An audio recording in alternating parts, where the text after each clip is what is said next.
Yeah, we just. Okay.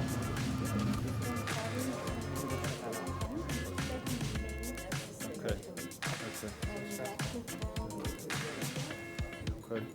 Well, it feels weird. But other than that, we have a quorum, so, yeah. Okay. Good morning, everyone. I'd like to get started in about 30 seconds, if you'd like to take your seats.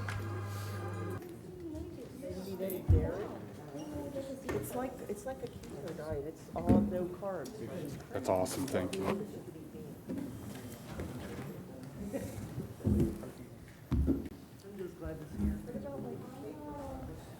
All right, we'd like to welcome everyone to the February 2nd, 2022 Technology Advisory Committee. And we do have a quorum. We have one person on the dial-in, Ms. Moran. And, I'm sorry. Who controls the mute and stuff? I'm not in control, so I'm assuming, yeah. So, Ms. Moran, if you have a comment, and let us know, unmute yourself, and you can participate. Thank you for joining. And thanks everyone else for being here in person. Are there any public comments according to today's agenda? Seeing none. Are there any conflict of interest declarations? None. Let's continue. So the first action is to look back at our meeting minutes from September 1st, 2021, and approve those minutes. I did have a chance to look at them. They were accurate from the meeting that we held. Motion. Second. All approved? Aye? Okay, the meetings are approved. Thank you. So moving into our full agenda, the tech updates, 3.01. I believe the contact is Mr. Atwell. Would you like to take over? And Yes, thank you. All right, so we've implemented a couple different softwares recently, and also continuing to do a bunch of refresh projects that we wanted to just bring you guys up to date on. So if we could go to the next slide, please. Thank you. So the first one is GoGuardian Teacher. And GoGuardian Teacher is a classroom management tool for district-managed Chromebooks, and it allows teachers to have control over the Chromebooks in their classroom for instructional purposes. It's a very highly desired classroom management tool, and right now we're getting rave reviews from teachers, and the students not so much, as now they are being monitored, as you would expect. So it's exactly what we were hoping for. We've had products like this in the past, and we've had a lull where we did not have a product like this provided to the teachers. It was when we would survey on a yearly basis what teachers wanted. Anytime we'd reach out, this was the number one type of product that they were looking for, and it's great that we've been able to provide this for them. At this point, we started rolling out at the beginning of January, and it's going really well. It works primarily on Chrome and Chromebooks. We are working, it will work on Windows devices, but we're actually working through some kinks with that to get that working on the rest of the devices. Any questions or thoughts about GoGuardian Teacher? All right, Pear Deck. So Pear Deck merged with GoGuardian as we were doing the acquisition of GoGuardian, and we were able to bundle them together for the same price with which we were originally getting GoGuardian. Pear Deck is again a very favored tool with teachers, and what it is it's actually an add-on to Google Slides, which are used vastly in instruction with the teachers, and it allows them to add interactivity and checkpoints for learning throughout their instruction on Google Slides. It's one of those things where it was given out free during the pandemic, And then when it came time, it was sweet to be able to continue to provide access. All right. Paper, we started rolling this out very recently. And what Paper is an online tutoring service for students. Right now it's a secondary implementation, and we're having really, really good usage of it. It's continuing to increase roughly at 30% a week as we continue with the rollout. Right now we're looking at some ways that we can get greater growth in certain specific areas that we're hoping to see utilization grow, such in our Title I areas. And one of the key features that's really impressive with Paper is that it allows for students to submit a rubric and a paper, and they will actually be provided with written annotation and comments and feedback on their papers within a 24-hour period. As of January 20th at 9 a.m., we had 12,000 tutoring sessions and 455 essay reviews. And again, that's continuing to grow and grow and grow. The tutoring service is being offered in 4 different languages. That's English, Spanish, French, and Mandarin. And we're talking to them, and they do have a timeline for getting us Haitian Creole.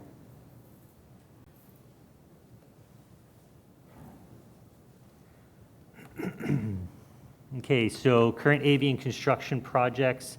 We're refreshing the document cameras to the F50 model rather than the old U70s.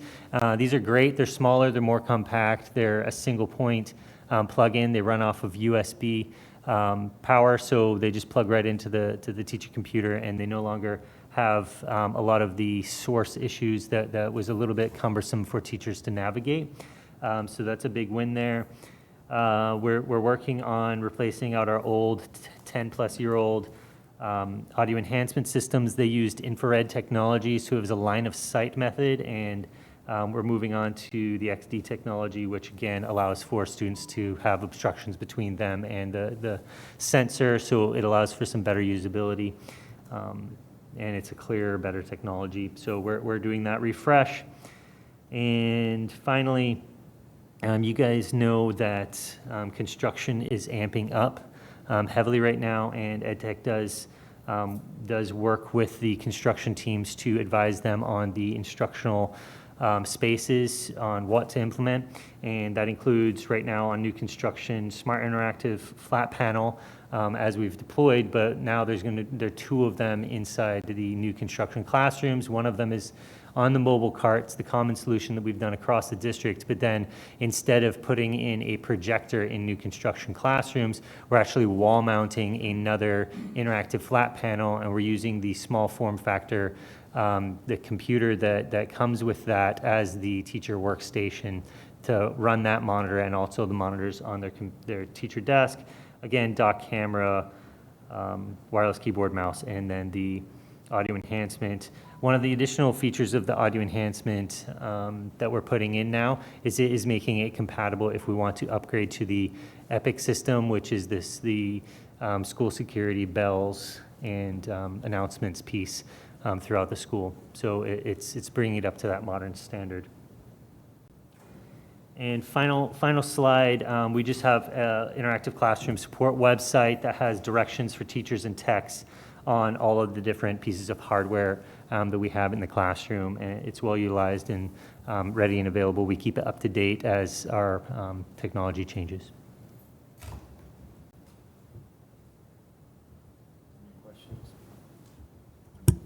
Any questions? I had one go back on the, what was it? On the GoGuardian. Yes, sir. Is that just in the classroom, or is that anyone who's joined to the class? So remote learning, it also controls the Chromebook they may have at home? Yeah, so we only run it from 6:30 to 6, and it's going to be any Chromebook at that point. Any Chromebook that has our stuff pushed down to it. Sure. Right, so if a student has a personal device and they log in with their credentials, it will push to that. But if they log in with their private credentials, it won't. it works with any of the rest of the programs that do that. Thank you. My pleasure. I had a quick question on paper. Is it just submission of homework for tutoring, or is it actually live sessions with students? Yeah, it's actually live sessions with the students. It's a really great program. So it's like having your own one-on-one teacher at any time. We're seeing students log in and work on have a question about a math problem at 2 a.m. I don't know why the kid's doing math at 2 a.m. I didn't do math at 2 a.m., but that's, they're available and they do it. Great. Anything further? Okay, thank you. The next item is 3.02, the South Florida PMI Award, and that will be presented by Mr. Callahan. Hey, good morning. Thank you. We really just wanted to bring this to the TAC's attention, so everyone's familiar with the one-to-one student device initiative that we pushed out last year to get over close to 100,000 Chromebooks and laptops out to finally reach that one-to-one student device initiative. And there are a lot of people, too many people to mention, that had a role in making that happen. But the PMI, the Project Management Institute's a global organization that sets the standards for project management, and their South Florida chapter had a Project of the Year award. And so we applied for it. We're named a finalist. Can you go to the next one? We were named a finalist, and we were up against a lot of good projects from South Florida, including from the airport, the City of Miami, some other private ones, and we ended up taking home the award and went down and got to meet a lot of people and talk about the good work that we're doing here. And as I said, I know folks in the district are aware, and are really proud of this project, but it was especially gratifying to get some outside recognition for it, for the good work that folks are doing collectively. Do you want to add anything? I just want to add something on there. I mean, like you said, everybody in IT, ET, schools, they're all part of this in my mind. But I think I want to mention one name, Chris Prasad, who's CIO for Rivera Beach, and Natasha, the way she carried the project. I think those two individuals really worked day and night, basically. Initially, Chris left here because he was so tired.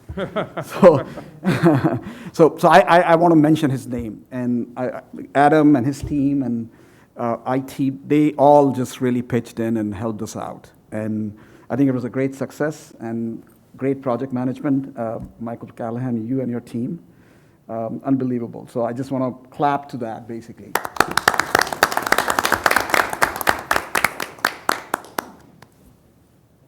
Excellent, very nice. I believe you also have the next item on our agenda, the Safer Watch project update. I do. I have the next three, so I'm going to apologize in advance for you guys having to deal with me for the next three. So the Safer Watch Alyssa's Law compliance.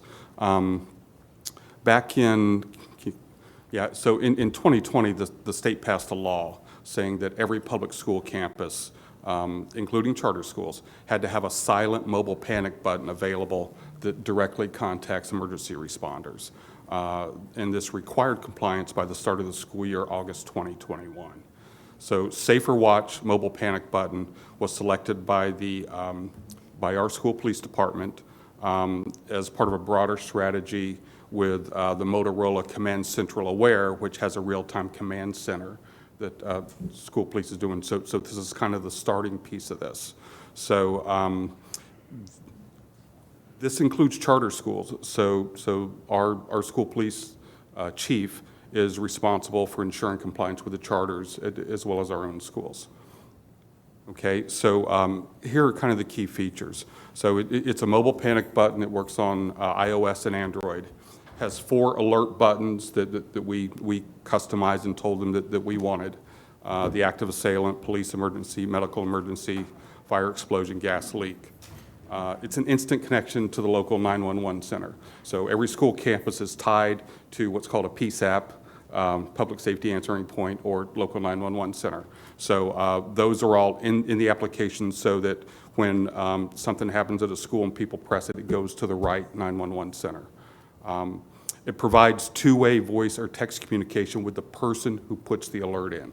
So the 911 center or our school police dispatch can communicate directly with them via voice or text, and the person doing that chooses how they'd rather be communicated.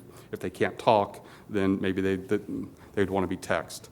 It also is geolocating the person who pushed the button and providing the precise location of the individual sending it, so they can be located on a map immediately.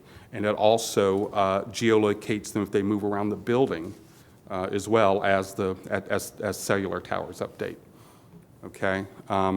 They have the ability to upload pictures or files directly into the incident report.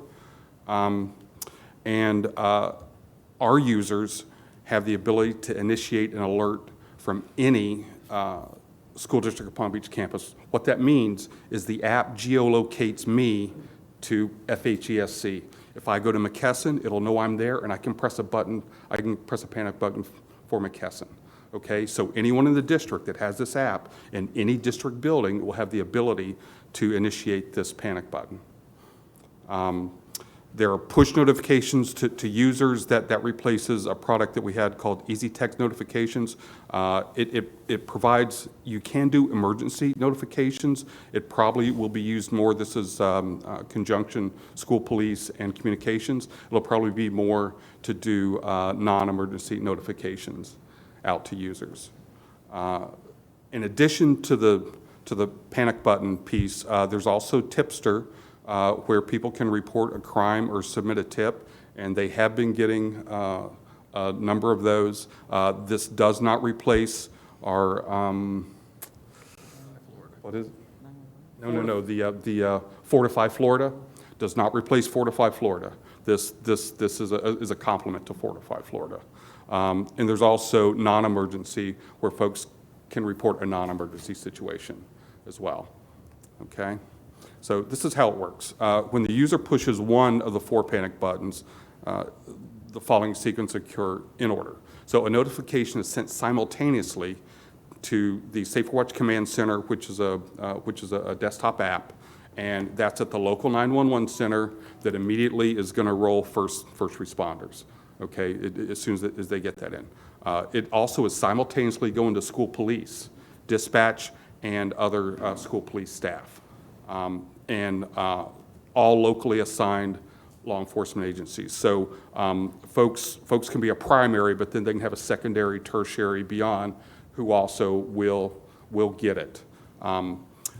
Depending on the configuration, a location can also get a room alarm or a light that goes off. They can get an automated phone call and an email notification. So when this button is pressed, it's kind of, all hands on deck and all signals out. So the responsible agency claims the alert and coordinates the response. For our district, our school police dispatch will claim all of our our campuses. The local 911 center will claim for charter schools, okay?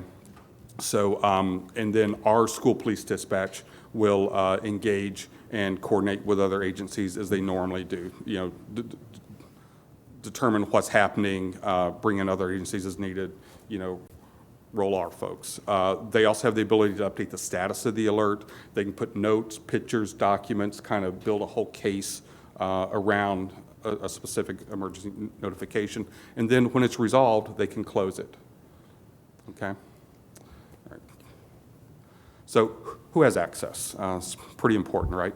So the alert buttons. All of our employees, and that includes board members, have access to initiate an alert. Students and non-employees do not have access to the alert screen. So students don't, parents don't. We're drawing that from PeopleSoft. So if you're not in PeopleSoft as an employee, then you're not giving access to it and not able to send an alert. Anyone can send a tipster in. This is a publicly available application. Anyone can go down and download this and choose to follow any location.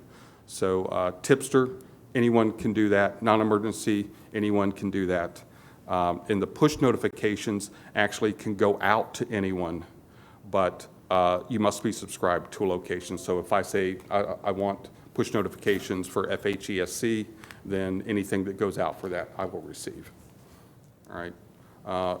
So the Safer Watch Command Center, that's used by 911 centers. It's used by school police. It's used by local and county law enforcement. And the reason I have those separate is, I'm sure you all know, the 911 centers sometimes are combined for different jurisdictions, right? Like the Palm Beach Gardens PSAP is for Jupiter and Gardens, okay? All right, and then, so here's some screenshots on what it looks like. So there's the login. When you see that second one there, if you're not provisioned to have access to that emergency panic button, you won't see that. You would just see the tipster in the non-emergency. And you also would not see that. I would not see that if I wasn't geolocated to a location. So like I can't go home and send a panic button for any location, okay?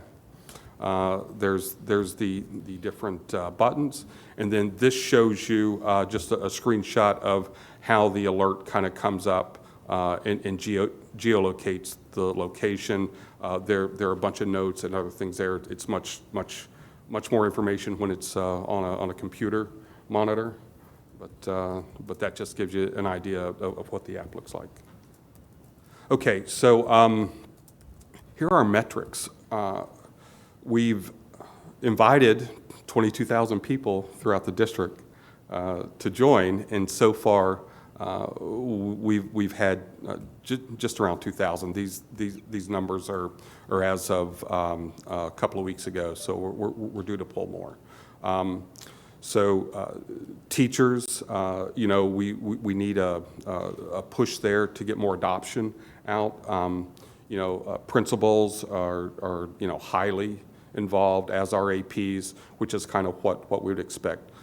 School police, that number's a little misleading because there's a lot of all of the important school police staff, like the school police officers that are out at the schools, and all the you know, all of the chain of command and everything has it.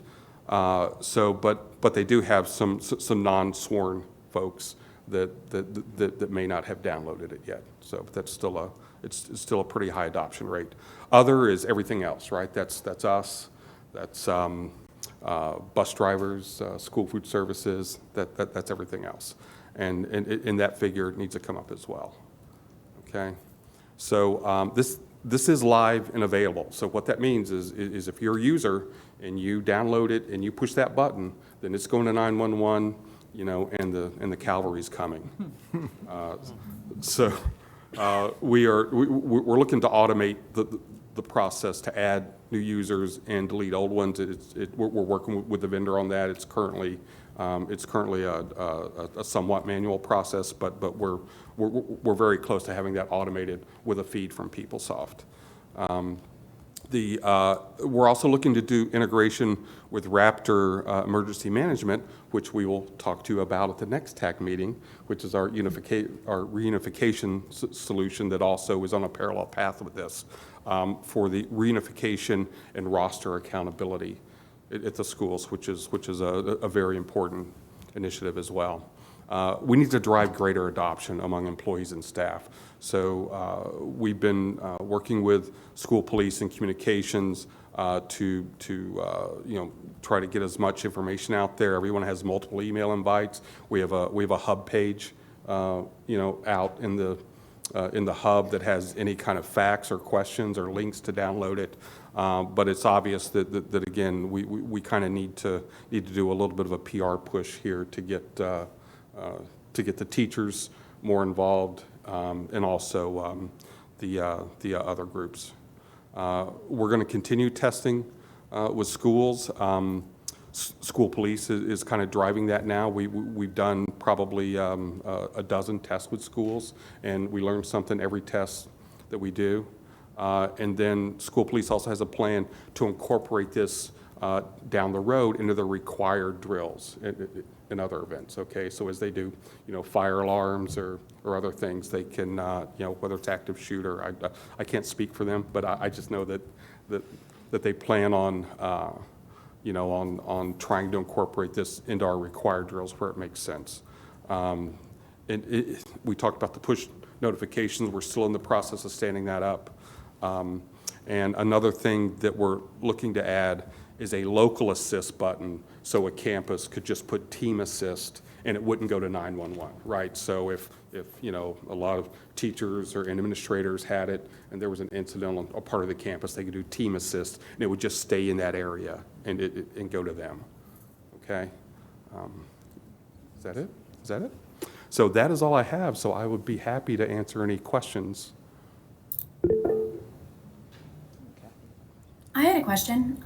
Regarding teacher adoption, what do you think is the main barrier to them signing on? Because I think this sounds like a fantastic service. It's a huge benefit to safety and to the teachers themselves. Right. Thank you for the question, and I 100% agree. I think it's a fabulous thing. The primary barrier to adoption, honestly, has been that they would have to install it on their personal device. And folks have concerns about privacy. Folks have concerns about being tracked, even though we have things out there saying you are not tracked by this app unless you push that panic button, okay? So, it's not spyware, it's not anything, but again, because it is opt-in and it's not something we can mandate for people to put on their personal devices, then, there's, we're kind of in a battle for hearts and minds. Is there anything that you could put on the classroom-issued Chromebooks or anything to that effect? Well, so we are possibly looking, so the teachers now are in the process of all of them getting Windows laptops. So because the law states that this has to be a mobile solution, there is a desktop version of this that is in development but is not really ready for prime time yet. But we have had some discussions that because it needs to be a mobile app, to me, a laptop is a mobile device. So down the road, we might be able to push it out to all the teacher laptops, and hopefully, drive adoption that way. But that is not being done right now. So it's a future TBD. And sorry, last question on this thread. I'd be curious to see what other school districts have had as far as adoption rates for teachers, because I imagine what you've described makes sense, right? Privacy concerns. And it would be interesting to see over what period of time did they reach higher levels of adoption and what best practices we could learn there. No, I agree 100%, and Broward has the solution, and we can definitely work with the vendor and work with Broward to understand any tips and tricks that they've used to try to drive adoption and how their numbers look in comparison to ours. Thank you. You might be able to do training material to educate them on privacy is bigger than this one app, right? Privacy you can control from other settings in the phone, and you can see what the phone's doing. And so it could just be educational about the phone in general and what it can do and not do, and sort of show some examples of proving, right, what the technology is really doing. Because I think a lot of people are leery about this, but if you poke around your phone, you can see this for yourself, and it could just be some training and education for them. Yeah. Some drill down training inside the phone beyond the app. I agree. Thank you.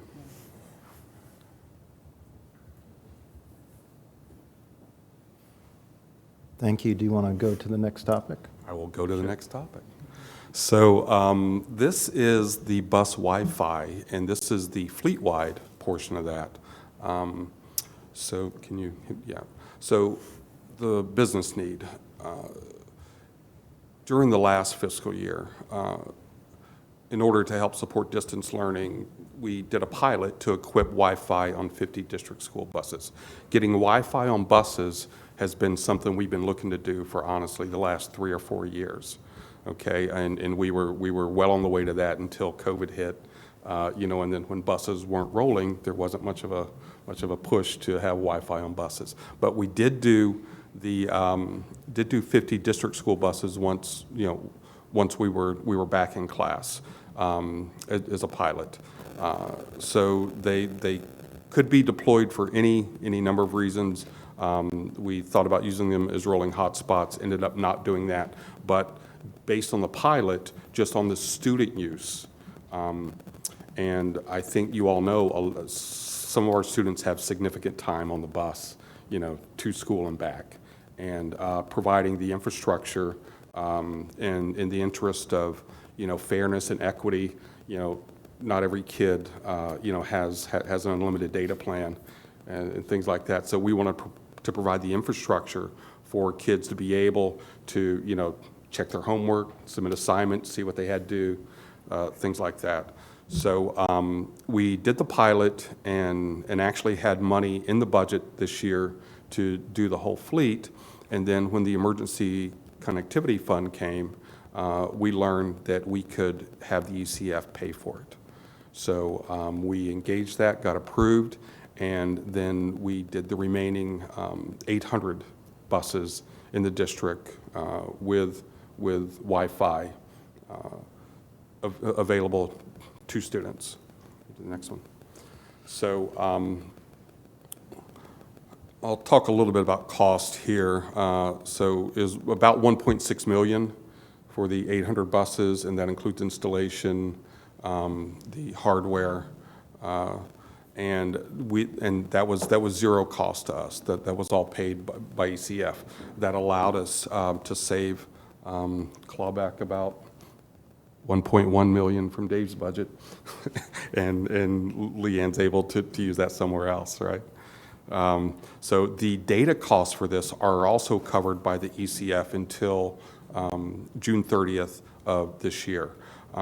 There is some chatter, nothing official, that they may extend the data costs beyond that, but that's all we're guaranteed at the moment, so that's all we're counting on.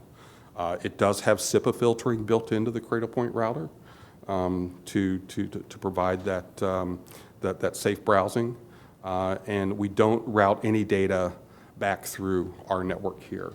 So that makes our friends in infrastructure and IT security happy. So in the AT&T Internet of Things Control Center has all the billing capabilities, and it also gives us the ability to deactivate service for a group of buses during slack times. So primarily that would be during the summer when we're not running as many, because it has to be, it's on a 30-day billing cycle, and if you use it one day on unlimited, you're paying for a whole month. So it really would, kind of only be applicable for us right now during the summer. Okay, and then, so I'm sorry, can you go back to that? Yeah, so the recurring cost, we're estimating around $600,000 for the whole fleet, and that is using unlimited data. There's about 350 of that is unlimited data. The other is the Mobile Essentials from Cradlepoint that provides the ability to manage the routers and also includes the SIPA filtering. Okay, all right. So did 800 buses through 6 transportation facilities, enabled the unlimited, because, well, we would do this even if we were paying for it until we got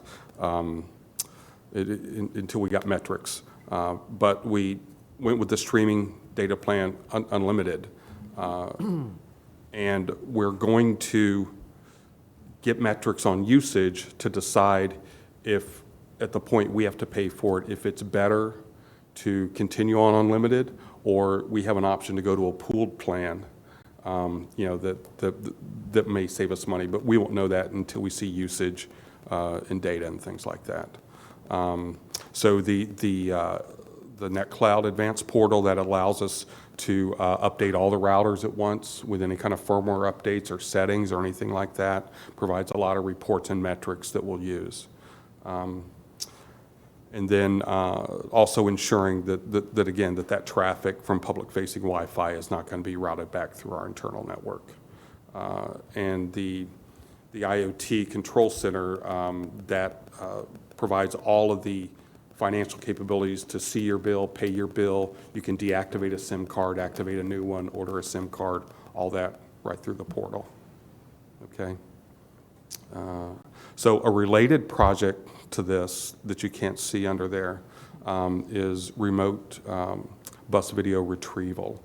And what that means is we're going to, we've been working with a vendor, and now we're building out the infrastructure to be able to pull video directly from a bus without having to send someone out to pull the hard drive and swap it out and bring it and all that. So basically, just through the Cradle Point router and our wireless access points, have them connect, have someone go in, retrieve the video, just a piece of it that they need, rather than the whole drive, and be able to give that for school police for any kind of investigations, or to schools if they request it, or actually anyone who's requesting the video for a legitimate reason. Okay, so that's what they look like. All right. We went with this because transportation wanted the router to be inaccessible. So it's either in the cabinet or in the glove box or somewhere inaccessible. So this was our form factor. And then we use 2 antennas to make sure that we're getting good signal and good coverage. Okay, so we kicked it off in November, went through our training, got the equipment. Devices were installed, up until we really completed the installation right around the 21st. The student use and monitoring we're doing now. They're in the process of putting the stickers on the buses, letting students know that it's there, and that's happening this week. So we're going to really start to get some good metrics and usage, and be able to report on those. And we're closing out at the end of this month. So it's a big project, but it's a pretty quick one by PMO standards. All right. So again, we want to manage the future data costs as much as possible. I talked about leveraging the installed routers to allow remote access to bus camera video. Possible future safety and security uses, and these are blue sky. There's nothing solid here. Would be, we have a second modem in there with a SIM that has access to the AT&T FirstNet network that we possibly could use to do live look-in on cameras at some point. Okay, but that's a completely separate project. There's been discussion about having a driver panic button installed that also would then light up the cameras and start recording, and/or transmit it to like the school police real-time command center. But again, those are ideas. Those are not, it's just possible uses. And then also they can be used as roving hotspots if needed, to allow access. It does work all the time. So and they're on every bus, activity buses. So if kids are going to events, sporting events, any other kind of school events, they've got access to Wi-Fi all the way up there and all the way back. Kind of an additional benefit is the anecdotal evidence is that there are fewer disruptions and better behavior on the bus with this, because the kids are kind of focused on their screen. Okay, so I think that's all I have. So I'd be happy to answer any questions. I got one quick question. I'm assuming that as buses might get swapped out for age, or if there's an accident and new buses come in, that a modem would then get moved into that as part of a standard operating procedure? It's 100%. So we actually have a process that we use, transportation uses when they decommission a bus.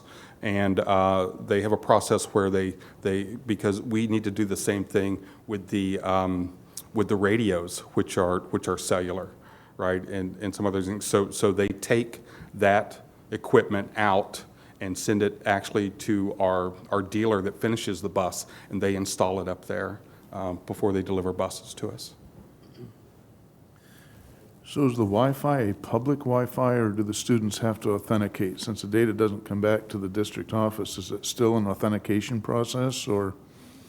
Well, it has a district-wide username and password that is displayed on the bus. So it is public Wi-Fi if you know the username and password, but we are not doing any kind of like user authentication on a student ID or password or anything like that. So you really can't track which student is doing what on the internet? Well, I mean, We do have light speed. We do Yeah. have light speed. yeah, that's really what our content filtering solution does for us. But the Cradle Point is tracking by MAC address what's being done. So that, there are some, if you kind of start to, join the dots, then. Second question, is it only when the key is on and the bus is in operation, or does the router work when the bus is not in operation? Yeah, so currently, we have it set to work for 2 hours after the ignition is turned off. We've been looking at possibly extending that, but it does have to be turned on for it to start working. So, but it's that how long do we want to keep it on after the bus goes? And the primary reason that we're doing that now is for the remote bus video project. Thanks for the questions, Gary. Very good. Is there any chance this is going to include our school-based buses? So they should be in scope. I will check with. Yes. Okay. Yes, they Most- are. Yeah, most of the trips really are school-based buses at the high school and probably middle school level. My understanding was that they were making arrangements to get buses from the schools and get them installed. Yes, But- they are. Oh, sorry, Shane. Yeah, go ahead. I was saying, yes, they include the school-based buses. Awesome. Thank you. It's the entire fleet. The second question, the remote access, will schools have that access, or will we still have to go through a request process for the bus videos? So the bus video, I would let Shane talk about. I know that as we stand up this remote bus video project, which again, like the Raptor reunification, we're going to be talking to you all about that at the next meeting. But I know that transportation is looking at all of those bus retrieval processes and are going through a refinement process. So Shane, if you want to add anything to that. No, you did perfectly well in that. That we're in the process of working through that now. The hope is to include such that a principal could make a request, or whoever they designate, make a request to transportation. We're looking as far as to possibly giving them an access where they could directly request a video of their choosing, and it comes to them directly. And so, All right. Did I do okay, Shane? yes, perfectly. Thanks. Very good. Thank you. Appreciate that. The final topic is the student and teacher device update. Ms. Bell-Hayden, I think you're delivering that. Yes, sir. Good morning, everyone. Natasha Hayden, IT Technical Operations. I'm going to talk a little bit about the teacher laptop refresh. Mr. Callahan kind of alluded to it. So this is, I think I talked about it a little bit last year when we were in the initiation of the project. So I just wanted to come back and give the committee an update. So as you recall, we have about 11,000 plus Dell desktops in classrooms through all levels, and they are at the end of life. So we had some funding that was placed into our IT budget to replace those outdated desktops. But then we had the pandemic, and we had the kind of opportunity to maybe move to more of a mobile environment. Those desktops that are out there, especially in the elementary and middle levels, they're starting to slow down and needing repair, so we had to move pretty swiftly. Leadership kind of got involved, and if you can recall, we had done a survey out to teachers and to administration to get an idea about whether we're in favor to move to a more mobile platform. It didn't come out as resounding as we thought it would. We thought everyone would jump on board with the laptops, but we did get about 63% that said, yeah, let's move away from desktops and more to a laptop environment. Some of the comments noted there were some of the benefits about being able to move around the classroom. Of course, being able to take your laptop home and teachers being able to not have to sit in their classroom for long days. They can go home and continue to work. Of course, we wanted to make sure we had something more powerful than a Chromebook. A lot of teachers kind of used Chromebooks when the pandemic first hit. They really enjoyed them, but we needed something a little bit, but they voiced that they wanted something a little bit more powerful, a little bit more robust. And then, of course, we know the docking station, we need to make sure we have some compatibility with the peripherals in the classroom, and of course, a more robust device that it has a faster processor and can do some more processing than a Chromebook. So the overview of the project, again, based on those survey results, leadership, chief level, district level leadership approved the move to replace the desktops with the laptops. It was going to be a laptop, we're calling it a full desktop replacement, meaning we want to get those obsolete desktops out of the classroom because they're at the end of life anyway, unsupported, and we want to replace those with more of a modern laptop with a whole docking station, again, thinking of peripherals and tools. Teachers, of course, needed to have continued use of their monitors, their keyboard, their mouse, and everything like that. So it is a large scope project. So we're looking at now, and of course the paradigm shift from replacing desktops in a classroom to now individual teachers. It kind of made a little bit of some challenges there. So we split the project into two. What we started with, which I think I started sharing, was we did the elementary and middle schools first, and then we were going to move on into the high school. And then that teacher classroom bundle, of course, it's the Dell 5520 laptop, which is going to be assigned to a CTA teacher as defined in HR through our PeopleSoft system. And then we had to then look at docking stations per classroom, which allows those teachers as they move through, especially in the higher levels, as they move classroom to classroom, docking stations set up there. So the idea is not that the docking station would go home. That would be placed in each classroom, replacing the desktop, and the mobile laptop would be able to move around. So that's what we're calling the classroom bundle. This is kind of an image of that.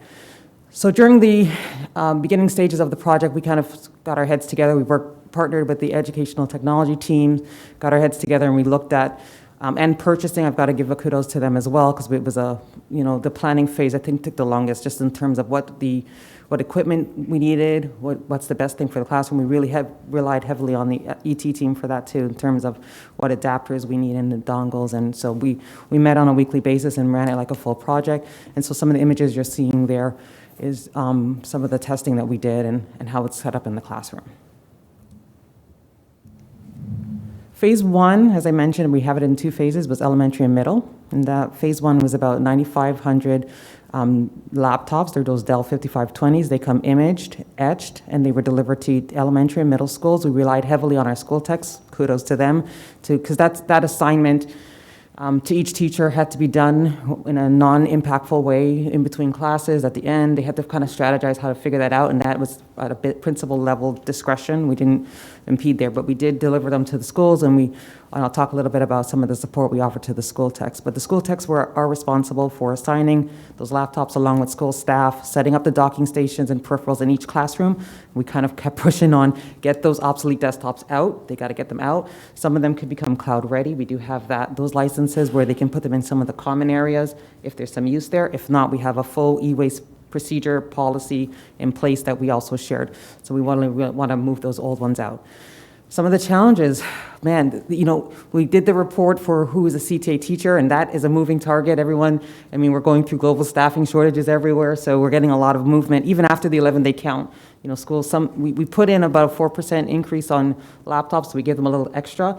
Still got a lot of calls of, I need more, we don't have enough, or we've got too many. So it was just, we're trying to move through those challenges of the staffing at each school level, making sure that they're adequately staffed, and still have some loaners because things happen. We've already gotten some that have come in that need repairs already, coffee spillage and different things. So we're having to still work through the repairs on that. There's also the changing the classroom culture. So where a desktop was there, maybe it's a shared classroom or you have 2 teachers in there. So just making sure that we've got a docking station set up in those classrooms and working with the school tech so that a teacher can come in with their laptop, click, and they don't get frustrated trying to figure out how to plug everything in, making sure it's ready for them because now we're taking away that desktop. There's a lot of comfort, I think, in the desktop. And I myself, you like seeing it and it's there, but it's a little different when you have a laptop. So we're just shifting through that kind of change of culture. And then, of course, the deployment, making sure there's minimal disruption. So we had to do almost a kind of a campaign to talk to school techs and talk to principals and talk to regionals, making sure that these laptops are getting deployed and that there's minimal disruption to classroom, but at the same time ensuring that they get out. We actually had a push to get it out before the winter break, so we kind of amped up some of our communication there, get the laptops out, and then work through removing the desktops in the classroom. And then we did not have major delays on the actual laptop, but some of the peripherals were delayed, and that's just based on the climate of our time. So phase 1, elementary and middle, those deliveries began in October, and they were completed. The delivery portion of that was completed before Thanksgiving. And then, again, as I mentioned, we pivoted into get them out, get them out, get them out. So at least that number is actually moving every day because when I did the presentation, 80% of them had their laptops already assigned. We use Destiny Resource Manager to make sure those are assigned out or checked out to our teachers. We also have Avanti on the back end so we can tell usage, so we're tracking those metrics as well, and then following up with schools to, again, get the laptops in use as well. We're going to continue to support those schools. So general positive feedback from teachers. I have not heard anything negative, and other than I need more. We need some extras, we need some loaners. Teachers are enjoying the kind of freedom of having a laptop. Again, giving kudos to our ET team. We worked with them, and then they kind of took the ball, and we partnered with them. They created a great video. We have a teacher device video that the principal over at Palm Springs Middle had Dana go over there, and they did a nice video that we have available, and we use that in our communication pieces. And then we also have some material on the teacher device resource site on the ET page as well. On my department has been working with doing some webinars with the school techs to walk them through how to set up these laptops, answering any questions. We have FAQs. We've done a couple of webinars with them, and then we continue there's some schools that don't even have school techs. We've had a large number this year without a school tech, so we've been deploying out IT field techs to go out and assist with some of those deployments for those principals that need that support as well. So just been a lot of support as we kind of roll out and add to their day-to-day responsibilities, which is a lot, as you guys are all aware. We're currently in phase 2 at the same time, kind of simultaneously. We were able to get funding to do the high schools a little earlier, where that was supposed to be next school year, but we've got approval to move forward this school year, so we've already ordered those. They're currently, most of them have already been etched, so we're working through now, waiting for the dongles and some of the other the AUX cables and stuff. Once those are in and the bundles are ready, we'll start reaching out to the high school principals and do the same thing again, start delivering those ones. That's a smaller list for the high schools. And we're going to push through, hopefully mid-February, have those delivered, and then start our kind of campaign to get them distributed to the teachers and support them as well. And then, of course, we still have the staff growth, so we have some, we're calling that a true-up. When a principal contacts us and says we need no more, we'll go back out. And then we send them some information. We're overwhelming with lots of information on how to get those out. And that's it for me. Any questions on the teacher laptop refresh? Yes, sir? So I understand we've gotten overage for breakage in case a teacher forgets, et cetera. Teachers at home calls in sick. What happens with the substitute teachers? Good question. So one of the things, and that was where kind of ET came in, but we have the smart panels in each classroom, so they can leverage those.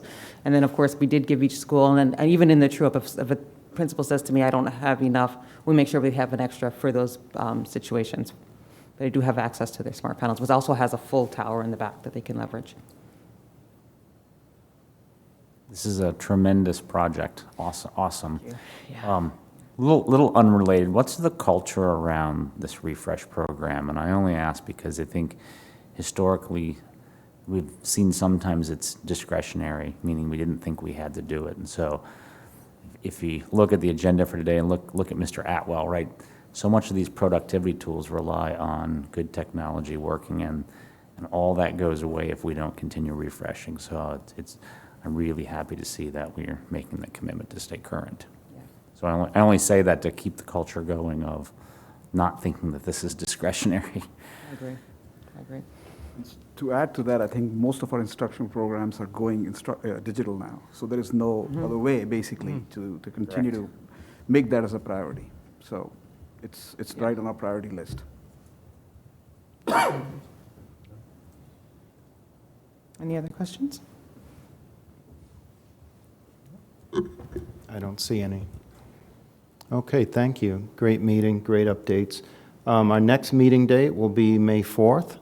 So put that on your calendars. Next quarter. Any other comments? Or motions to adjourn? Motion. Second. Motion to adjourn? Second. Okay, thank you. Have a good day.